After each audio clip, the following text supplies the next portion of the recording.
Eagerness leads the narrator to follow the boys up to a place which is actually a hospital. तर eagerness म्हणजे उत्सुकता.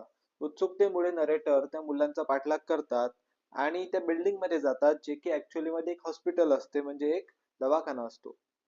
On peeping through a room led by a nurse, he realizes that the boys are talking to a girl who resembles them.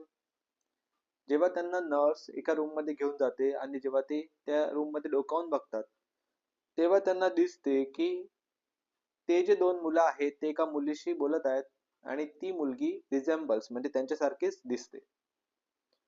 He does not feel like इंट्रुडिंग.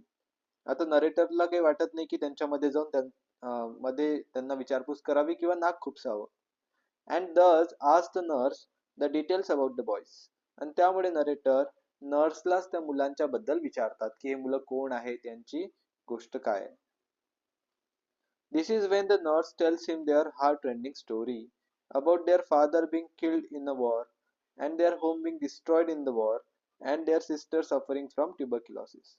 आणि तेव्हा मग nurse त्या मुलांची heart rending story म्हणजे अतिशय दुःखद, हृदय पिळवटून टाकणारी स्टोरी नरेटरला सांगते की कशा प्रकारे त्यांचे वडील जे आहेत was killed in a war म्हणजे त्यांचे वडील एका युद्धामध्ये मृत्युमुखी पडले. होम बिंग डिस्ट्रॉयड त्यांचं घर सुद्धा युद्धामध्ये नष्ट झालं. And their sister suffering from tuberculosis आणि त्यांची बहीण ट्युबरक्युलोसिसच्या आजाराने ग्रस्त आहे. The brother live in a shelter and literally starve only so that they can pay for their sister's treatment.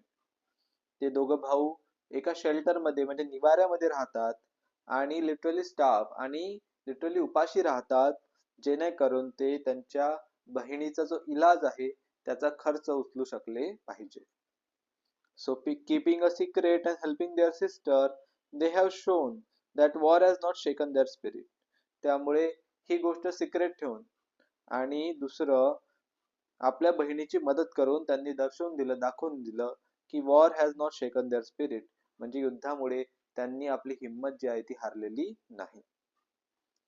They are noble and gentle and great human beings in their own yet own special yet subtle way. अशा प्रकारे ते मुलं खूप Nobel आहेत, gentle आहेत आणि great human बिंग्स आहेत म्हणजे नम्र आहेत आणि एक प्रकारे आपण म्हणू शकतो की अतिशय ऑनेस्ट आहेत आणि अतिशय महान असे व्यक्ती आहेत त्यांच्या आपल्या वेगळ्या पद्धतीने. This story distinctly talks about how true the amplification says. अशा प्रकारे ही स्टोरी अतिशय क्लिअरली आपल्याला सांगते की हे अम्प्लिफिकेशन हे विधान किती खरं आहे. Where there is a will there is a way. म्हणजे जर इच्छा असेल तर आपल्याला मार्ग सापडतो. तर मित्रांनो ही स्टोरी होती the two gentlemen of Verona. या व्हिडिओ मध्ये आपण त्यातील पॅसेज नंबर 2 बघितला. आय होप तुम्हाला ही स्टोरी आवडली असेल. आवडली असल्यास नक्की व्हिडिओला लाईक करा, मित्रांबरोबर शेअर करा. नवीन असाल तर सबस्क्राईब करायला विसरू नका. I will see in another video. Till then take care. Good bye.